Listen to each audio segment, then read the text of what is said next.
Man, good evening to everybody out there. My queen is on the way. Apologize for the delay.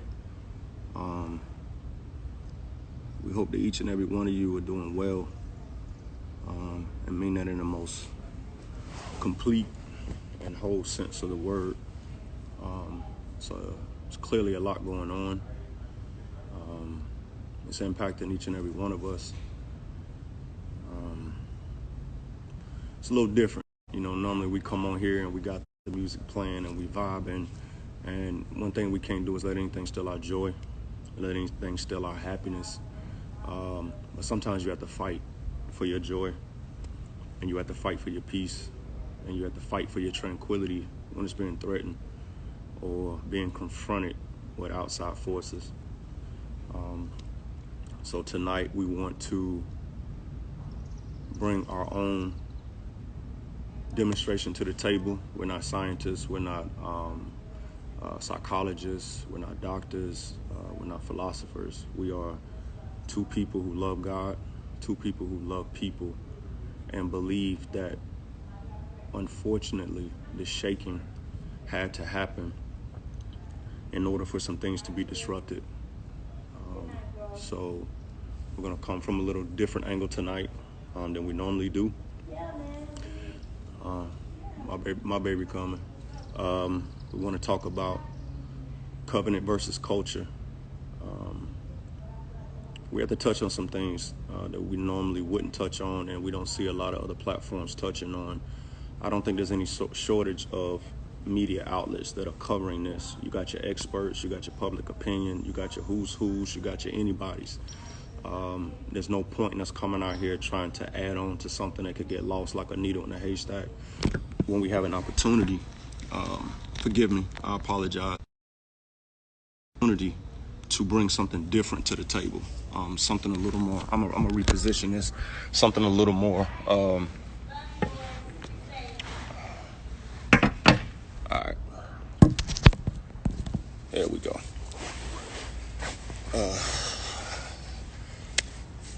Something completely different, because different is what we need. So she's coming right now, and we're gonna dive into it. And again, thank each and every one of you for taking time out, especially with everything that's going on, to build with us, to pray with us, and to celebrate life, celebrate Black life, as we should do each and every day.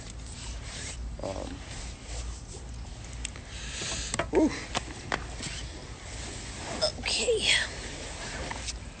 All right. So, anything you want to say to him before we kick it off? I'm just saying hi, everybody. We don't got Doritos tonight or Essence. Happy birthday, Essence. Happy birthday. Because it's a lot going on. So we choose to stand with everybody. We choose to also dig deeper, to educate ourselves, to understand what it is we need to do moving forward. And as a mother, as a sister, as a woman, period, there's women out there who don't have children, and they feel this because we were created a certain way. And so it's been really, really heavy. We were putting something together, which we're still going to do, but we postponed it, and everybody in my band agreed, and on the team agreed to postpone it. So we didn't do Taylor Talk last Tuesday, and we didn't do it this Tuesday because everybody was taking a stance, and so we decided we would do it this Wednesday, and not hold you long, but just kind of drop some stuff that's been in his spirit and my spirit. I'm kind of going to be a little more quiet, though, because I carry things different. So I have something to say, but not much, because it's just been really heavy. So let's dive into it. This is something that we wrote on this end. I think it'll speak for itself. Change, the type of lasting change that we as a people desire, will not come from outside sources until it has taken root and has been birthed from within each and every one of us first. By that we mean that, yes, there are clearly laws in place that need to be amended, oppressive systems that need to be disrupted, racial double standards that must be uprooted, racist cops that need to be exposed, removed, and charged accordingly, media propagated motives that can no longer be given access into our homes and mindsets at the cost of our dollars. We are beyond tired, enraged, and unwilling to accept any more excuses regarding equality, which is ordained by God and cannot be delegated and rationed out by any man. Inside of a nation that was built on our backs, our creativity, and only repaid with unjustified bloodshed.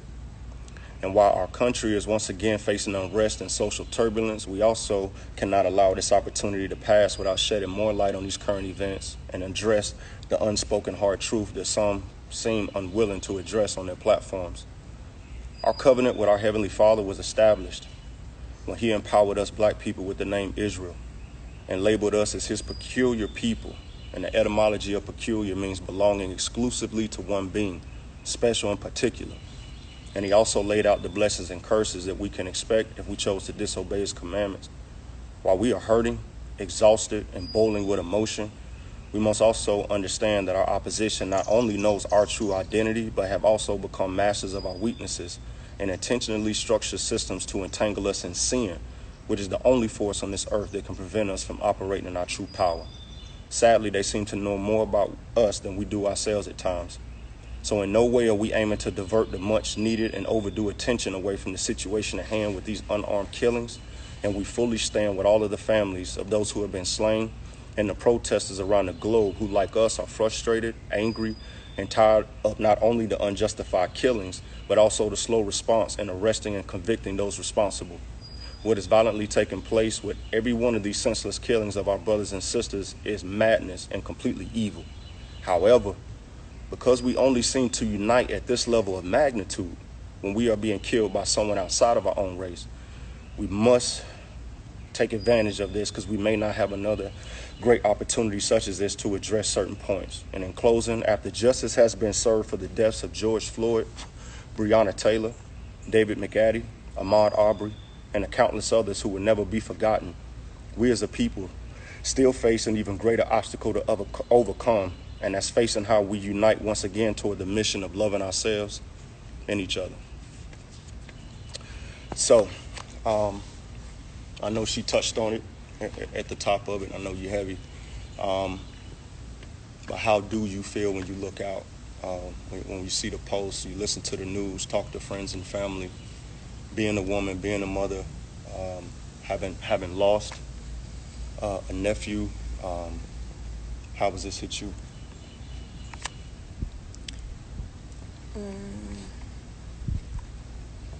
For me, I just think about the older mothers who came before me. We had lost a lot of our older mothers. My grandmother's gone. Like, we used to sit and talk to the older mothers, and they shipping up out of here. Because it's like a foreign country to them. Even though most of our older mothers seen a lot of stuff growing up, they fought to create so much change for their children and their children's children and their children and their children. To see this stuff, like, racism has been around. It just hasn't been on the forefront like it is now. Like, we've had so many people to lose their lives. A police officer, I can't remember the man that was just a security guard in the neighborhood, and the young man lost his life because he was wearing a hoodie. Trayvon. Yeah. To see it be so in our face right now, the older people are just shipping up out of here because they can't take it. They don't understand it. And so when we don't have them anymore, as a young generation, we just ready to what we be like, what's good? What's good? Like, we tired, we angry, we ain't never seen this. Like the older generation, like my grandma and them, they seen it before. They they had dealt with some of that type of stuff, but we ain't never dealt with that before. So to see it, how it happened on the video, and it was just like literally a man crying out.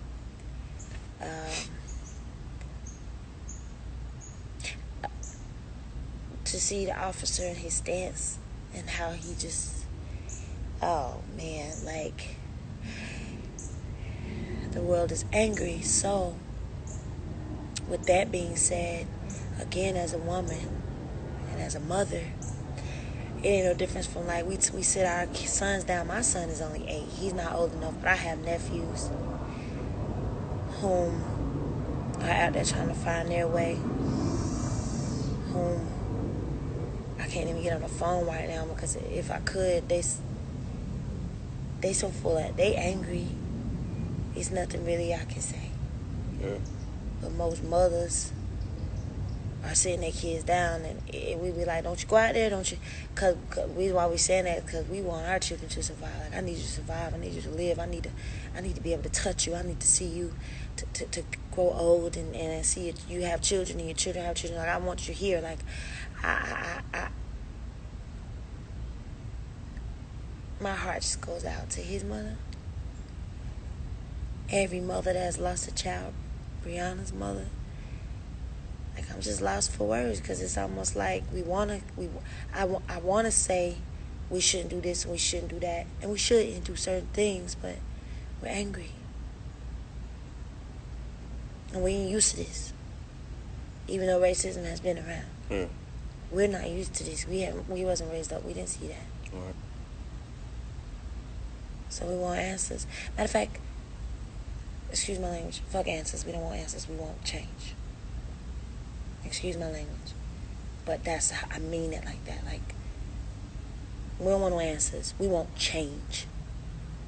We want to be treated like we're supposed to be treated. But because now I've educated myself and I understand who I am, biblically, like spiritually, the true Israelite, I'm not sure if change is ever going to come on that end. So now my thing is, I'm pleading that change will come amongst us, amongst God's chosen one. I had somebody come up on my page the other day and was like, and I never read my comments, but since all this has been going on, I kind of read, because sometimes I have other celebrities or other people hit me in DMs and stuff I normally don't check, to ask me to be a part of stuff, or just checking up on me, and we're checking up on each other. And so I saw the person say, we are all God's children. And yeah, we are. But he has his 12 tribe, his chosen one. And I know who I am. And that's what I was talking about. And so in order to know what I was talking about, you got to study that, to show thyself. You got to study. We got to get in the book. We cannot depend on the law of the land. We cannot depend on the government. We cannot depend on certain things. We got to depend on the book. What's the book? That's the word. That's the Bible. Facts. That's my little 2 cents. And I feel you, because my son Trey, he great turned 24, and that's a call. Not only what I never want to get, but I'm not going to get, so the focus is a little less on him, because he knows how to navigate. And when he was young, he was actually in the car with me a couple times, and I was pulled over. And I remember one time I had Trey in the car with me, and I got pulled over. I got arrested. My mom had to come get him out the car, and he's seen some things. And so our focus is making sure that Kyan and Cohen, don't have to see our grandsons. But we have to be honest and have these conversations. I think sometimes we raise our children hoping for the best, and we move into certain communities and we do certain things to try to hide them from the ugliness of the world. But at the same time, they have to be prepared, because one of the worst things we could do is present a life to them that's only inside of a cubicle, and then when they step out there, they hit with it, and they can't respond, they can't react, they can't process. We have to have these tough conversations no more than now. We used to be able to talk to our kids about sex when they got 13, 14, but now schools are taking it upon themselves to start telling your kid their opinion of sex at 5 years old and 6 years old. We have to own our kids' mindsets And don't want to get off track, but like we have children, and we have to make sure that they're prepared in case something ever happens to me. Something ever happens to us, that they got some jewels that they can carry. And my true opinion is, I'm gonna pretend this was the book, the Bible. This is the only way to do it. That's right. It's digging deep, like. I think we have to do both, and like we really gonna get to that on that covenant piece. When you mean both, what do you mean? Both what? Like after you get off your knees, you got to move your feet, and so. Right, I'm saying stay on your knees. And I'm also saying be down to earth with your kids. Like, that's the one thing that I loved about my mother and my grandmother. They weren't so holy that they couldn't have a regular conversation. Facts. Be down to earth with your kids, but go back to the book to make sure that's the foundation. Pretty much, that's all I'm saying. Yeah, I'm with you. The Bible is the foundation, and there's no point in knowing our identity and who we are if we're not going to abide by the requirements that come with it. And that's why we chose culture versus covenant, because some of the things that we've adopted in our culture are hindering us from walking in the full power of who we are. And I want to get to that, so I had only two more questions. So what are your thoughts on how we responded? Like, I'm seeing people in Paris and France and all over the world. Like, be careful when you ask me what's my response, because mine end up everywhere. Breakfast Club. I'm gonna be honest. Everybody's being honest right now, and we're probably saying things that we've been trying to be politically correct and all of that stuff. But I got teary-eyed seeing I got teary-eyed seeing the marches and seeing how many people came out. I got teary-eyed all over the world. I got so teary-eyed. Now, my thing was, if we could just take all those people and put the book with it. And do you understand what we could do? Do you understand? They know who we are. Correct. So, my thoughts. Just on how we responded, what you're seeing, because we gotta build up. Like I didn't like the fact that our people was like looting an hour. And I got it though. I get it though. I get it. And I'm not also saying go loot and do the fancy stores, but I'm saying don't loot ours. Because we work so hard for that. I was reading an article about the Black Wall Street, and Tulsa, Oklahoma. They set it on fire, and so they know, like wake up, like it belongs to us. That's the only thing I would say. Another thing to piggyback, not to cut your wisdom, but we all saw the videos when there were people outside of our race starting the looting, carefully, strategically putting bricks in place. That was intentional. All of that was intentional to start it off and piss us off and make us look a certain way. So my thing is, but you'll catch them on IG and social media, but you'll see us on CNN. Pretty much. Wake up. Pretty much, because like we powerful, look, at the end of the day, I'm saying don't tear out what we build. And I asked you one day, and I know somebody, you don't know this, but I Googled it. I was like, yo, when you mix the color red and blue, what does it make? And I thought, I was for sure it was the color brown, but it's like, I looked it up, I think it's like purple, violet, or something like that. But I asked him that question because I feel like if all of our, we got like red and blue, the gangs and everybody, if we all came together. We got so many sects. You got sects, red, blue, what you call it? You got the Nation of Islam, you got the people of faith and Christianity. If the sects all came together. We got one common gang that we got in common. And that's your skin tone. That's your heritage. And I was like, yo, if we linked up and we stood powerful and strong, and got in our book and abided by our Father's laws, not the laws of the world, Facts. Our Father's laws, then I believe, and correct me if I'm wrong, anybody, but I read my book too much, and I know that I dream too much, and I know that I have a connection with God, and He speaks to me, and I feel Him, and I know that He lives, He's real. I believe He can work those type of miracles that He used to work back in the Bible days when He was parting Red Seas, when He was making bushes burn for Moses, when He sent plagues to Pharaoh. But see, the thing is, God is not less powerful than He was back then. I know it. God has not changed. I know it. We have moved. We got to line up. We have fallen in love with unrighteousness, and we can't have unrighteous lifestyles that are deep in our culture and expect God to move on our behalf, because once again, God has not changed. He's not going to bend the law and cut corners just because we are his peculiar. We have to get in position, and we have to get in line and make some tremendous sacrifices in order to have something war on our behalf that's greater than this earth we live in. And we great jump dead into that. The last thing on that particular piece, we're going to get out of culture and get into covenant. You know what? I know. No, take your time. You know what? It's so crazy to me. I was like, we and I was guilty of this at one point. Like, do you notice, like, we only pray when we're going through something? Oh, I'm about to get to that. So, like... Oh, I'm about to dive deep. So, like, I used to remember, like, when I first went idle and I first started gigging and partying and clubbing, and we would dance all night, drink all night, dance all night, spend money on this, spend money on that. Next morning, for me, you want me to be honest? Back in church. Now I'm talking about when I went idle. Oh, idle, my bad. Yeah. That 45. was... Yeah. Next morning, we were sleeping to get ready to do it again another night. Mm-hmm. And so what I'm trying to get to is that if we spent that much time on our knees and praying, now I ain't saying we got to be so deep. Like, you can still have fun. It living and walking up under his word and his laws. It's still fun. We have fun, right? You think we're pretty cool, right? Yeah.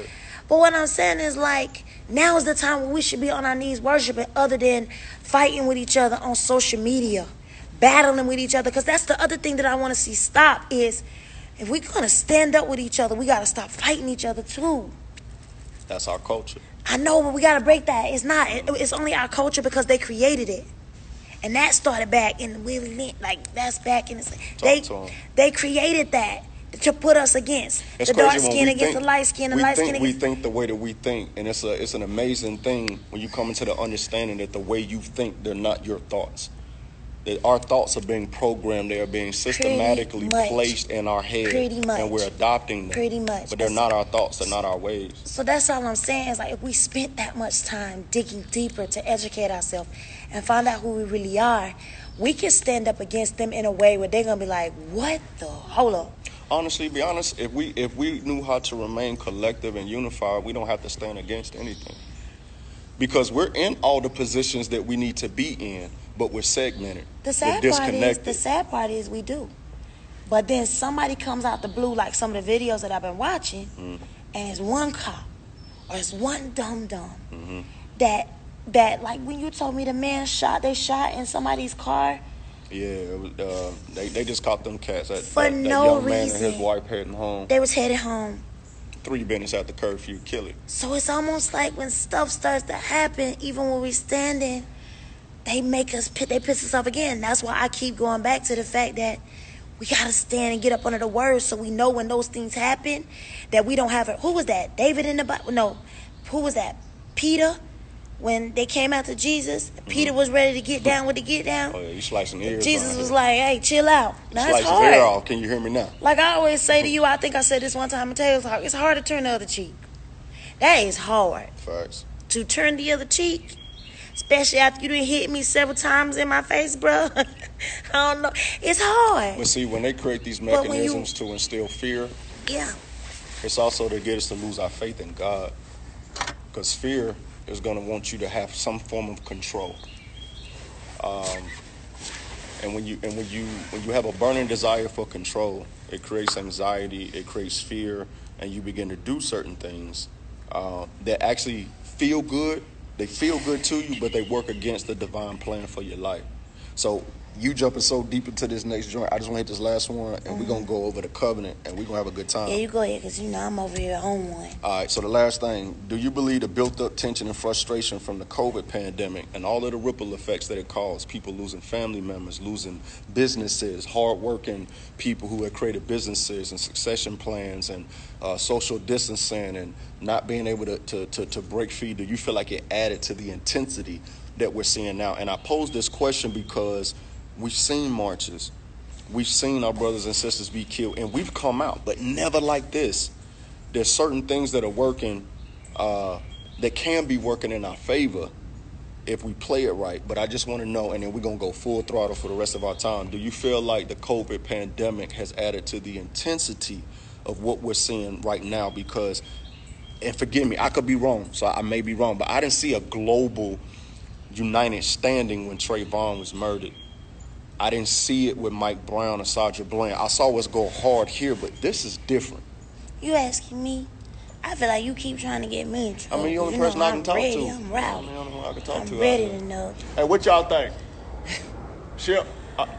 Stop playing. Oh, they said next Tuesday. I think it do, because you already know how I feel about that. Right. You already know how I feel about the whole COVID-19. Facts. Because we know who that impacted the most. Okay, who did it? So that's why I posed the question. So you won't get me in trouble, because I'm always want to get in trouble. You have to come clean me up. I think certain things are grand design, as I said before, systematic. I'm not a conspiracy theorist, but I got phenomenal common sense. The best time to destroy an enemy is when they're at their weakest. So you disrupt our finances, you disrupt our immune system and our health, you disrupt our family, divorces are skyrocketing. You put us where we can't connect with each other, which creates good energy and natural healing to us. You shut down the gyms. You messed me up for the gym because I've gained a pound or two. What is this? I think somebody thought I was pregnant because I didn't gain weight.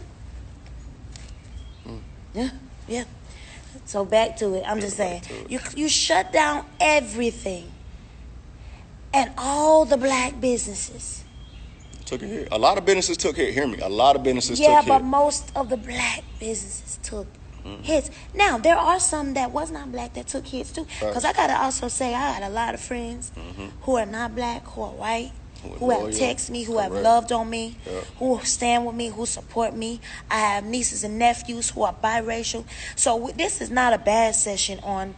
It's just to the ones who are crooked-minded. But we also can no longer feel bad about standing up and loving ourselves and feeling like it's an elephant in the room. Of course not. On times other than this. Of course not. You know, we got to be able to have this thing every single day. But you know, I had one of my white friends, and I'm not going to say no names, who called me and was brokenhearted and was like, yo, me too. I don't even want to be white no more.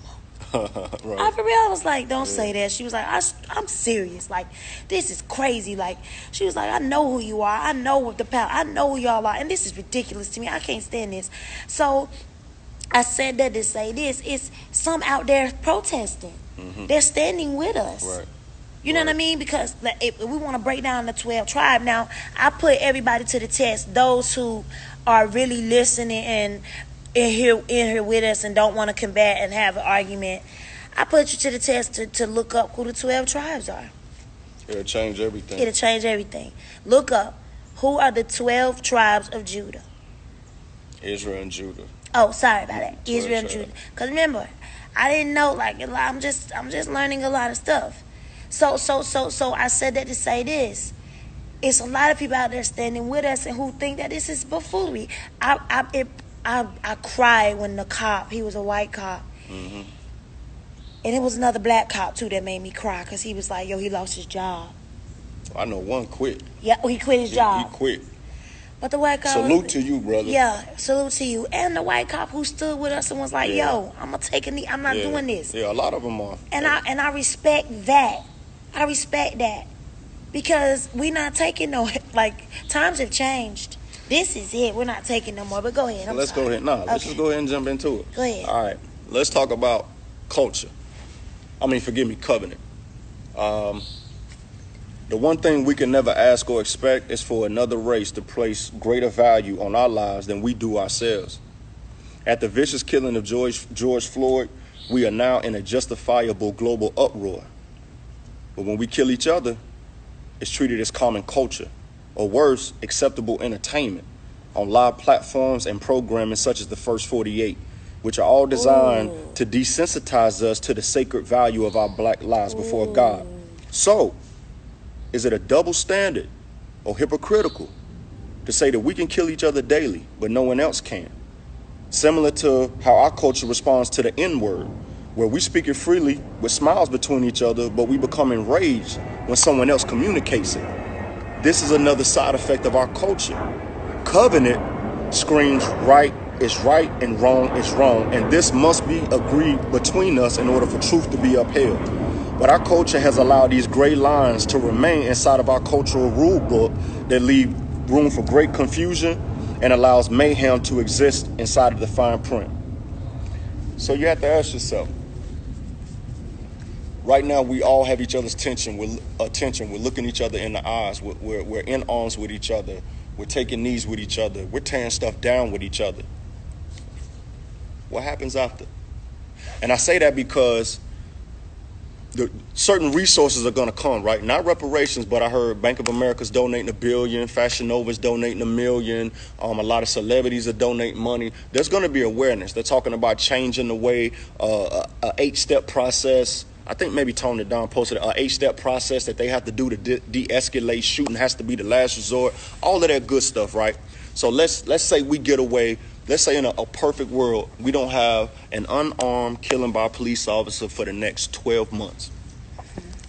Now what do we do as a culture? I said it in the beginning. I know, but we here now. And you ain't even look at my note. One thing about me and my wife, we don't talk about stuff before we go live. Like I'll be in a position, I'll be ready to tell my wife something. She said, just save it for the joint. Like this ain't what hurts. This is super raw. Yeah. I said that to you in the beginning. I was like, I feel like we need to what I went and do to see, and I may get in trouble for this, but my heart been heavy. What I went and do to see T.D. Jakes and Farrakhan and Bob Johnson and all the billionaires, because it takes faith and finances. They have to coexist. What I went and do to see us all in a big old field somewhere, just letting them hit the podium and teach and just guiding us or giving us some stuff that most don't know, because some of us don't. And that thing right here is what I'm trying to hit, because unfortunately this is gonna fade out. It's gonna fade out. And then we're back to coexisting and managing ourselves in our own neighborhood, at our own stores, at our own round tables. Now, what we back to is COVID-19. Man, I ain't worried about COVID. With the made up whole. She losing weight. She was a fat girl, but she losing weight. I was wondering. I was like, why we ain't hearing nothing about the COVID? Oh, because it was all intentional. We all know that. You know what I mean? Oh God, I'm out of it. But the biggest thing that concerns me is, never have we been connected and in sync globally. We may never have an opportunity to be able to make sure these lives are not in vain. Because sometimes getting the right person arrested, that's not enough. If we don't turn this into something greater, it's still in vain. They can pay. They can sue the police station, give that family some money, to all these different families. They can change the rule book, so on and so forth. The greater opportunity here, the greater reward, is if we use this opportunity to connect, to network, to join arms, to link, to make some sound decisions as a global front, that we're no longer doing this. We're no longer going to spend our money here. We're no longer tuning into this, and start to send that way, because like I said in my post, that's how you protest every single day of the year. But you know what's so crazy? Talk to me. Yeah, I'm over here playing. I gotta do it. Oops, sorry. The crazy part is, okay, I get exactly what you're saying. And that's what we need to do. It's been going on for so long. And we have been downloaded with so much wrong. It's going to be the slowest marathon ever. But are we willing in this generation to be pioneers? That's the question. To say that we willing because to just... I even sit while I'm on here, and I feel like certain people will take pieces and pockets and pieces and pockets, and they'll try to find something that we say to tear it down, and the whole meaning of what we're doing will be overlooked.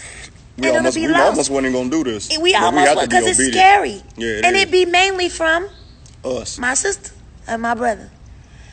Everybody is looking. I posted something earlier today, like when we communicate, instead of us listening to each other's hearts, we're already thinking of our reply.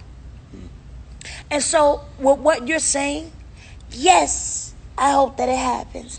Golly, what I wouldn't do to see that happen. But I would just like to see one day where we could do something where we're not tearing each other down or trying to find something to take and turn it into a negative thing and keep it a positive thing. Because when we can figure that out, then we can all stand together as one. And that's why my heart hurts. That is why my heart hurts. Because it's almost like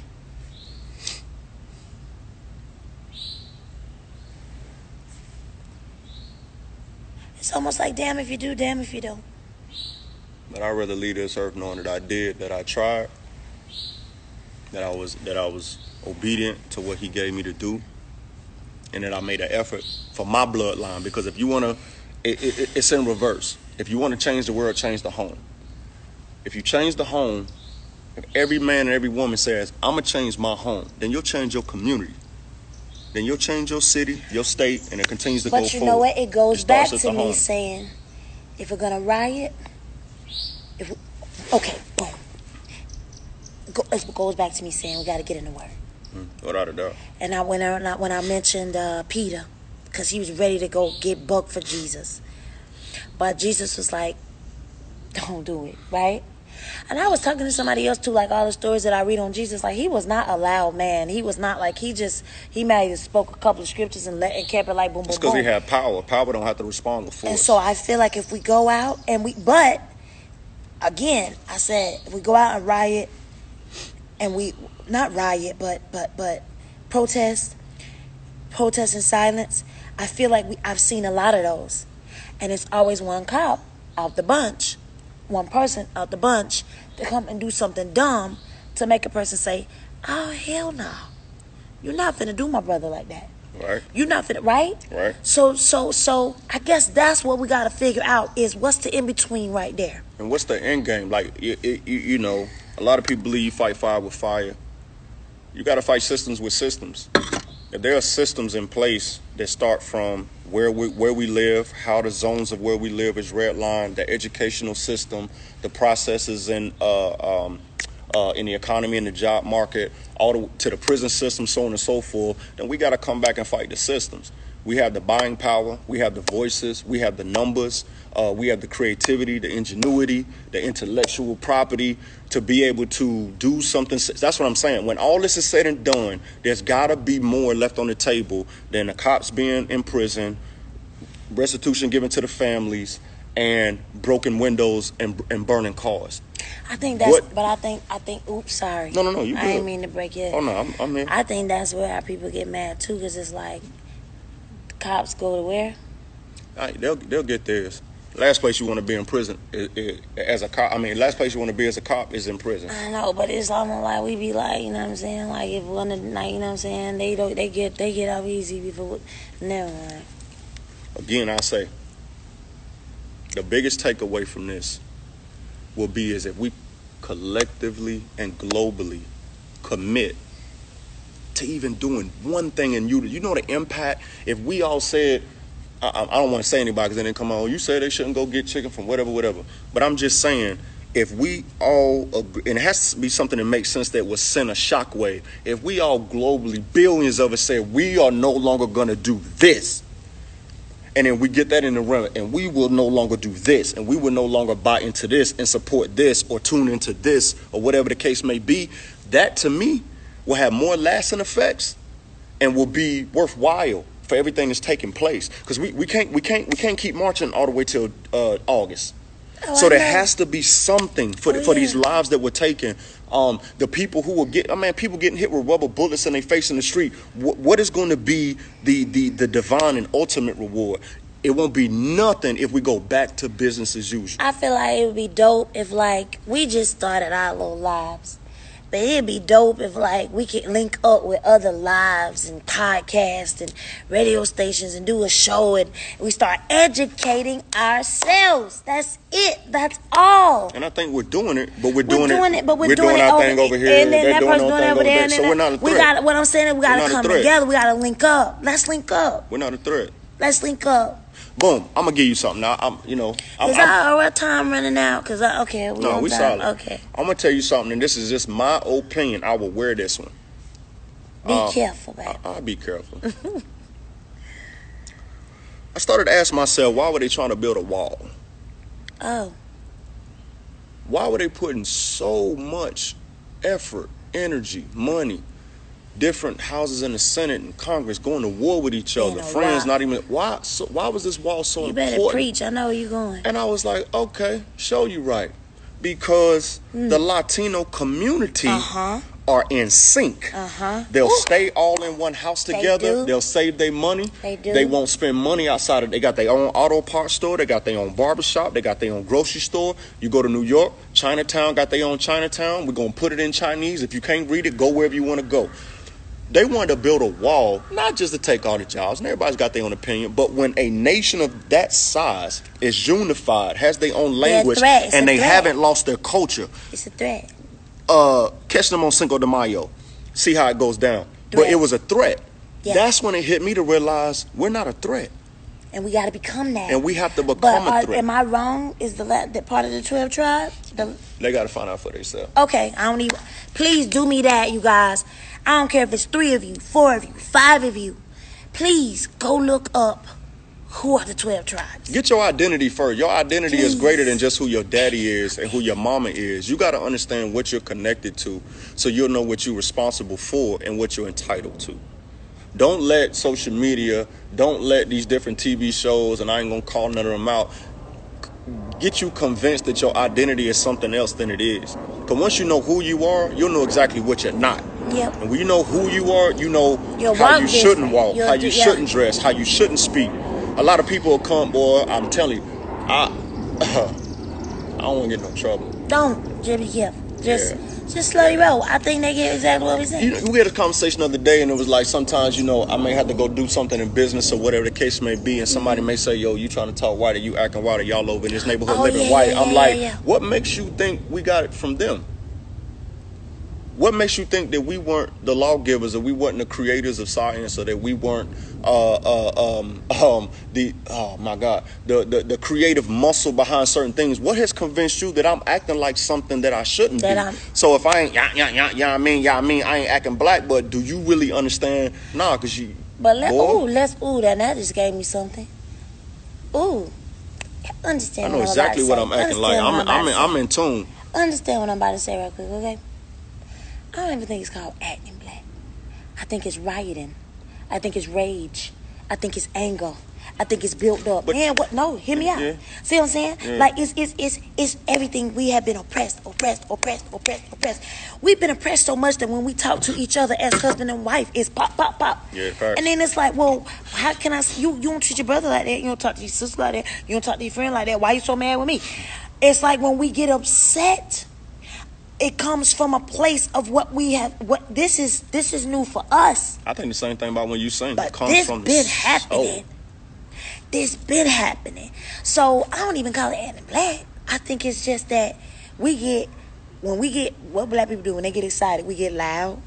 We passionate. When all our family come together, we get louder. No doubt. Everybody get to talking. Everybody get to, man, let me tell you. But it comes from a place of suppression. And I'm speaking less about, and I totally agree with that. I totally agree with that. I'm speaking less about the tempo. I get what you're saying. Yeah. But I'm playing both sides. So you got right. You see what I'm saying? Facts. You see what I'm saying? Yeah. Okay. I can dig that. I just you get it. I'm saying like I get what you're saying. Yeah, and I get what you're saying. And I believe both can coexist. It can. Because we are. Okay, you get what I'm saying? I get what you're saying. Man, let me tell you something. Oh, Lord. And you can't do but so much in an hour. You can't do but so much in a generation. The only thing that we cannot do is nothing. That's the only thing we cannot do. And with time ticking, I'm going to hit this last sentence. The one major difference between our posture as a people during slavery back then compared to our posture today is that when we were joined in chains, we were much more on one accord. But we are unable to accept that we must be chained together in order to move on one accord. And the one thing I'm going to say, and this might not make no sense to some, but I think we as a people got to get back to having like a kid-like spirit. And what I mean by that is we got to learn how to dance in the rain. We got to learn how to dance in the rain. What do you mean by learning how to dance in the rain?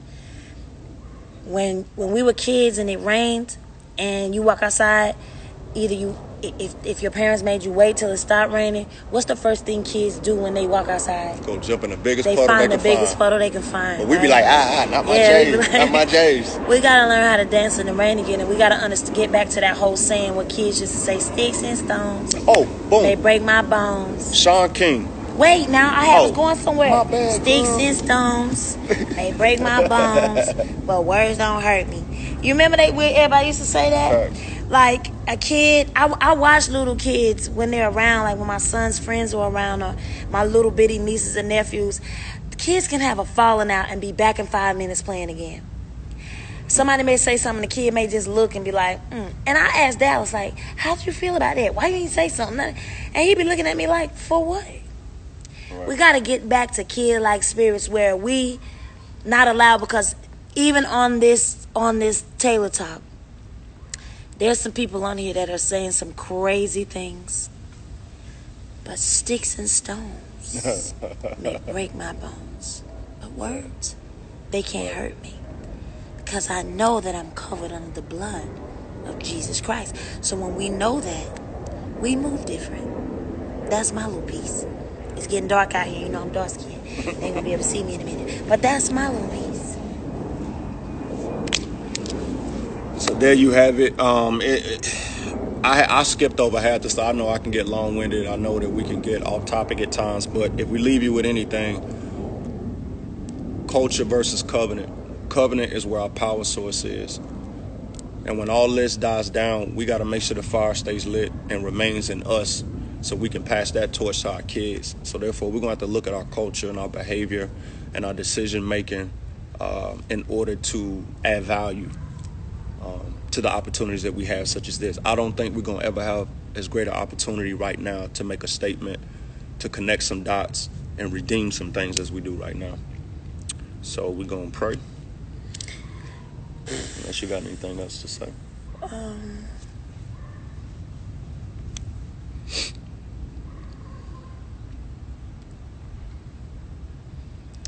I never thought I would be doing these lives and Yeah, I know, right? You know, I ain't old, but I never thought that, we would be doing these kind of things. And so my one prayer, and I'm going to leave it as alone, is that we all, just like we did yesterday, we took a day and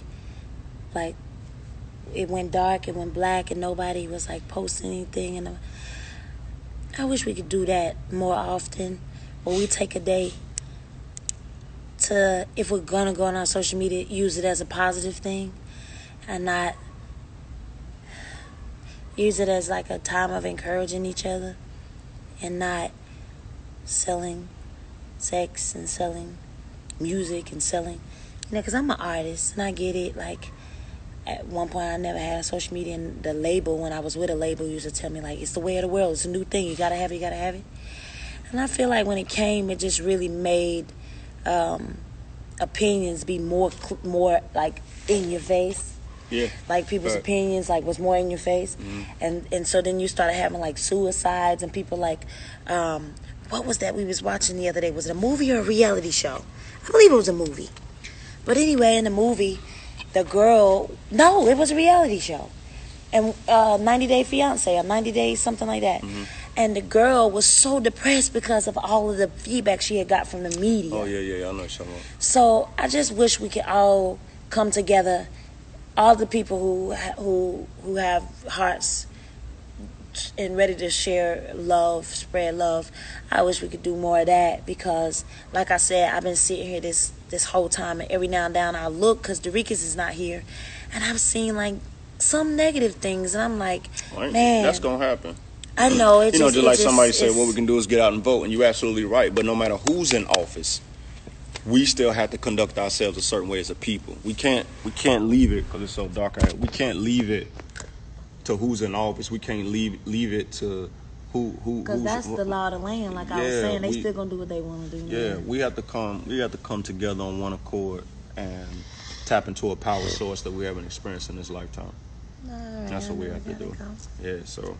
And we want y'all to know we love you. Yeah. We wasn't gonna say anything, but our hearts was just so heavy, and we, and we ain't coming. This was, we had to be very, very careful, and this. We still got a lot of stuff to get through. Like, yeah. You know, we're not trying to overlook anything. We're just trying to take this opportunity to say, with everything that we're facing, let's not allow ourselves to be distracted from who we are and what we're supposed to do and what we're supposed to accomplish together, because we can get so caught up in pandemics and get so caught up in these ridiculous killings that we still don't get back to where we're supposed to be.